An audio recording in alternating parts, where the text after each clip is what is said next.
মাছ অনেকক্ষণ পরে একটা কিন্তু মাছ পেলাম, সত্যি একটু ভালো লাগছে। মাছটা কিন্তু মরে গেছে, মানে প্রথমেই হয়তো বেঁধেছে। আজ কিন্তু আমরা বাড়ি থেকে বেরিয়ে এসেছি, একদম মরিচঝাঁপির পাড়েই আমরা বসির দোনটা ফেলবো, যেখানে খুবই ভয়। মানে মরিচঝাঁপি পাড়ে বাঘের খুবই চাপ, কিন্তু বন্ধুদের মাছ ধরা দেখানোর জন্য আমরা কিন্তু আজকের মরিচঝাঁপির একদম সাইডই বসির দোনটা ফেলবো। তাই সম্পূর্ণ ভিডিওটা দেখার জন্য অনুরোধ করব। আমরা কিন্তু বেলা 11টা নাগাদ বাড়ি থেকে বেরিয়ে পড়েছি। মরিচঝাঁপির জঙ্গলের পাড়ে দোনটা ফেলা হবে। মা কিন্তু চারা গাঁথা শুরু করে দিয়েছে। আমাদের কিন্তু অনেকটাই পথ যেতে হবে। এটা কিন্তু আমাদের গোমন নদী, সামনে গাড়াল নদীর মুখ দেখা যাচ্ছে, আর ওই সাইডে যে জঙ্গলটা দেখা যাচ্ছে ওটাই হলো সেই মরিচঝাঁপির জঙ্গল। একটা ট্যুরের বোটও যাচ্ছে, ওখানটায় আমরা গিয়ে দোনটা ফেলবো। একটা ট্যুরের বোটও দেখা যাচ্ছে, কিন্তু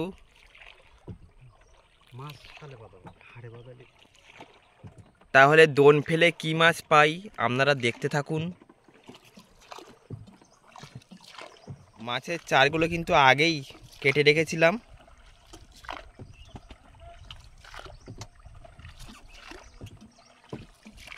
লালামদির চার,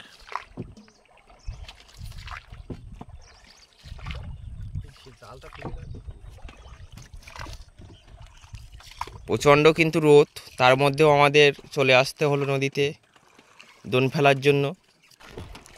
আমরা কিন্তু গাড়াল নদীর পশ্চিম পাড় থেকে পূর্ব পাড় অর্থাৎ মরিচঝাঁপি পাড়ের দিকে কিন্তু যাচ্ছি।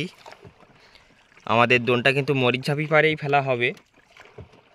আমরা কিন্তু দেখতে দেখতে আমাদের গন্তব্যে চলে আসলাম, সেই মরিচঝাঁপির জঙ্গলে।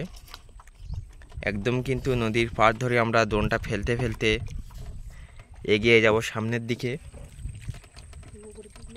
মানে যেটাকে কালিচর বলা হয়, কালিচরের দিকে এগিয়ে যাব।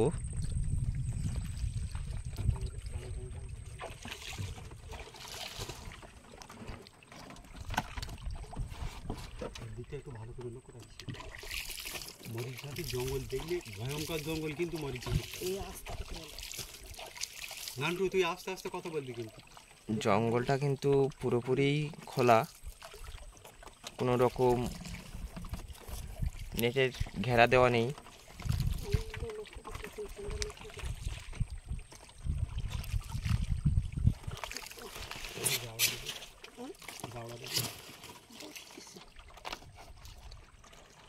আমাদের 150 বর্ষির দোন ছিল, এখন কিন্তু 150 বর্ষি নেই। আর কিছুদিন আগে বর্ষিটা বেঁধে গিয়েছিল, কিছু বর্ষি কেটে দিতে হয়।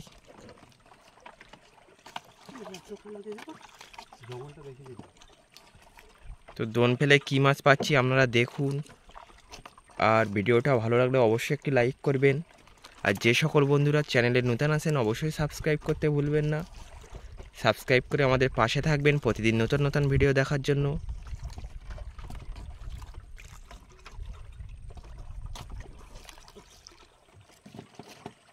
মামের মা কিন্তু প্রচণ্ড ভয় পাচ্ছে, কারণ এর আগে এখানে কোনোদিন আসেনি। মানে কোনো কথাই কিন্তু মামের মা বলছে না, শুধু খুব ঘন জঙ্গল। মানে জঙ্গল আছে কিন্তু মরিচঝাঁপির মতো এত ঘন জঙ্গল খুব কমই দেখা যায়। বন্ধুদের ভালো করে একটু জঙ্গলটা দেখাই। আগে একবার এসেছি।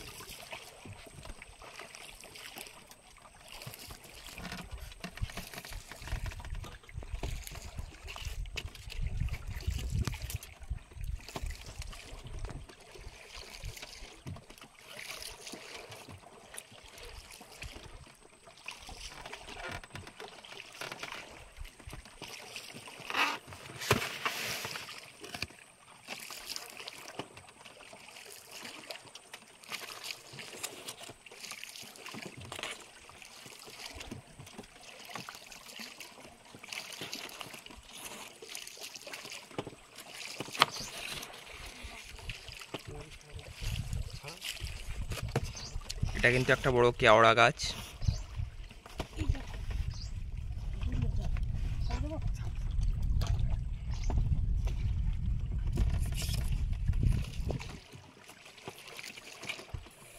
সাইডে ছোট ছোট গরান গাছ আছে, প্রচুর গাছ, পশুর গাছও আছে, সুন্দর গাছও আছে। দেখা যাচ্ছে সুন্দরবনে সুন্দরী গাছ কিন্তু খুবই কমই দেখা যায়, কারণ যে গাছটার জন্য বিখ্যাত সেই গাছটাই খুব কম দেখা যায় সুন্দরবনে। গভীর জঙ্গলে ছাড়া দেখাই যায় না বললেই চলে।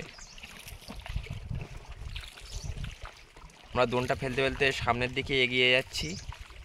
বাঁ হাতে একটা কিন্তু খাল চলে গেছে, যেটাকে খাঁড়ি বলা হয়। এই খালটার নাম ফণিখালি। ফণিখালি নাম হওয়ার কিন্তু কারণ আছে, কারণটা পরে জানাবো। সুন্দরবনের জঙ্গলের মধ্যে এরকম অনেক খাল আছে, সব খালের কিন্তু একটা একটা নাম আছে, নামের কারণও আছে। আর নামের কারণও কিন্তু আছে। এ খালটা অনেক দূরে চলে গেছে। এই ডাইন পারে প্রচণ্ড হেঁতা, খুব হেঁতালি গাছ ডাইন পারে। বাবা বলছে ডান পাটটা নাকি প্রচণ্ড হেঁতাল, কারণ বাবা কাঁকড়া ধরতে এরকম খালের মধ্যেই যায়। এখানে কিন্তু ধানি গাছ, এটা কিন্তু ধানি বন হয়ে আছে। ওখানে কিন্তু মামা লুকিয়ে থাকলে মোটেই বোঝা যায় না। এগুলো কিন্তু খলসে বন, মানে এখানে খলসে গাছটাই বেশি। এই খলসে ফুলের মধু কিন্তু সুন্দরবন বিখ্যাত।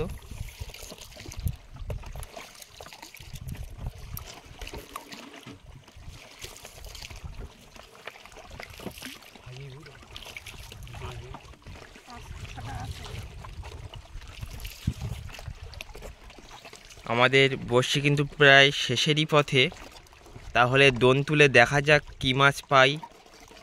আপনারা দেখতে থাকুন।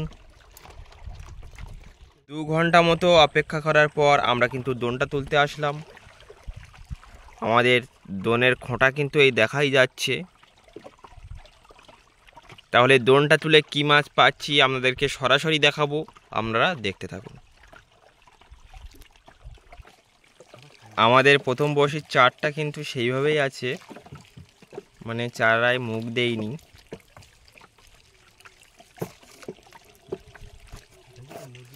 বড়শিগুলোও কিন্তু পাল্টানোর দরকার, কারণ অনেক পুরনো হয়ে গেছে বড়শিগুলো।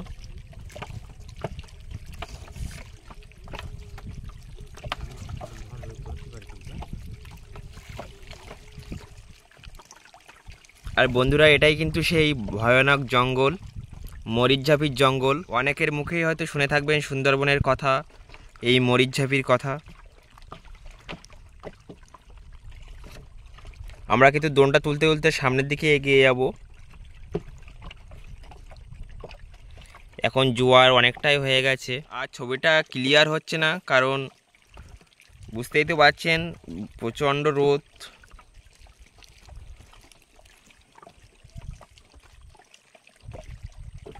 কোনো মাছ নেই।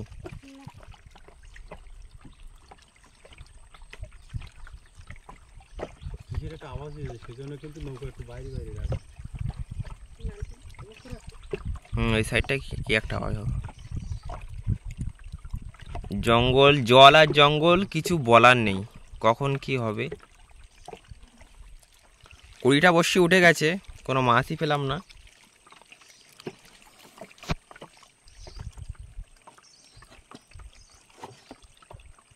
জঙ্গলের ভেতর কিন্তু পাখি ডাকছে,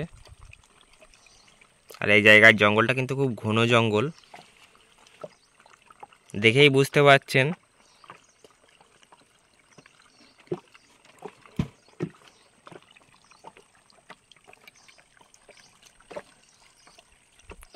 আবার নৌকা বাইরে বের করো পিছনটা।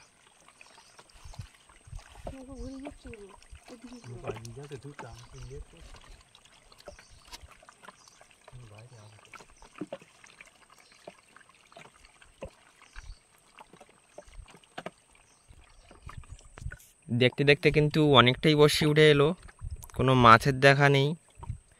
আমরা কিন্তু ফণিখালিটা টপকে ওপারটাই চলে যাচ্ছি। এই জোয়ারের সময় কিন্তু খালের ভিতরে অনেক মাছই ঢোকে।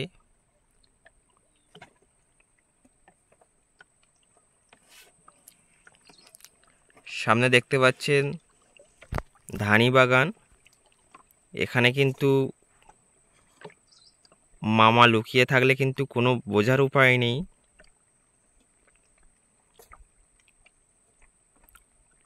সবচেয়ে মরিচঝাপির জঙ্গলটাই ঘন, কারণ এখানে বাঘের ভয় আছে, এজন্যই মানুষ খুব কম আসে। আর গাছপালাও কেউ কাটতে সাহস পায় না, এজন্যই এপারের জঙ্গলটা খুব ঘন। আমাদের দোনফেলাটা মনে হয় বিফলে গেল, কোনো মাছেরই দেখা পেলাম না। এখনও অনেক বড়শি আছে, দেখা যাক শেষ পর্যন্ত মাছ পাই কিনা।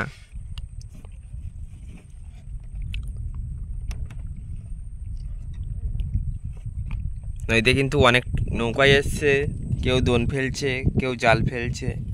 দূরে কিন্তু একটা নৌকা, তারাও দোন ফেলেছে।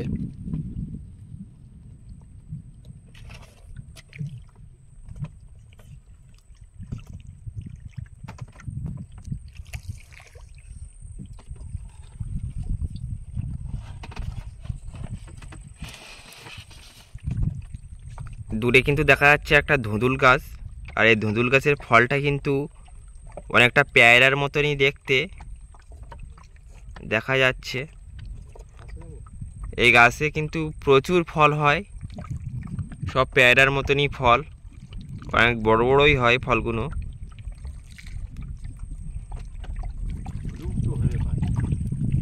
দোনটা মা বলছে বেঁধে গেছে নাকি, দেখা যাক। অনেক সময় মাছও নিয়ে বাঁধিয়ে দেয়।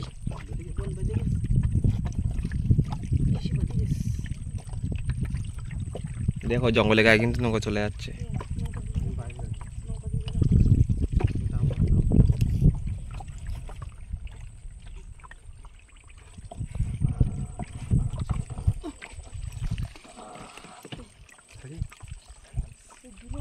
দুলো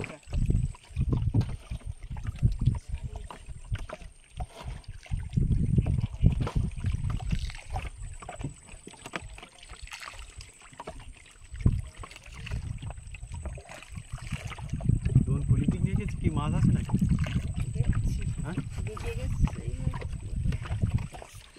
আমার মনে হচ্ছে বেঁধে গিয়েছিল না, ওই জন্য মনে হয়।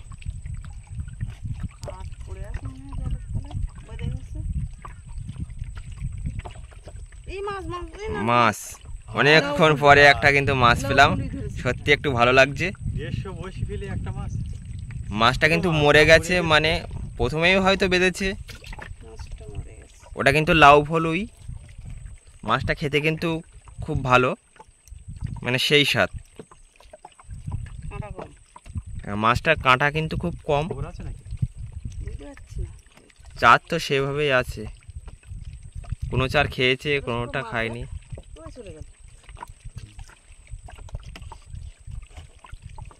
আর রোদের জন্য ছবিটা একদম কিন্তু কালো কালো লাগছে, কিন্তু রোদের জন্য। দেখতে দেখতে আমাদের দোনটা কিন্তু তোলা হয়ে গেল। দোনে একটা লাউ ফলুই মাছ ছাড়া আর কিছুই কিন্তু বাঁধলো না। তো এরকম কোনো দিনই হয়নি। বাবা বলছিল না ঠকলে কিন্তু কিছু শেখা যায় না। তো এপার দিয়ে বাবা বলছে আর কোনো দোনই ফেলবে না, মানে এতটাই রেগে গেছে। আর এই রোদে কষ্ট করে এসে পুরো বৃথাই হলো। তো ভিডিওটা আপনাদের কেমন লাগলো অবশ্যই কমেন্টে জানাবেন। দেখা হচ্ছে পরবর্তী ভিডিওতে। সবাই ভালো থাকবেন, সুস্থ থাকবেন। নমস্কার।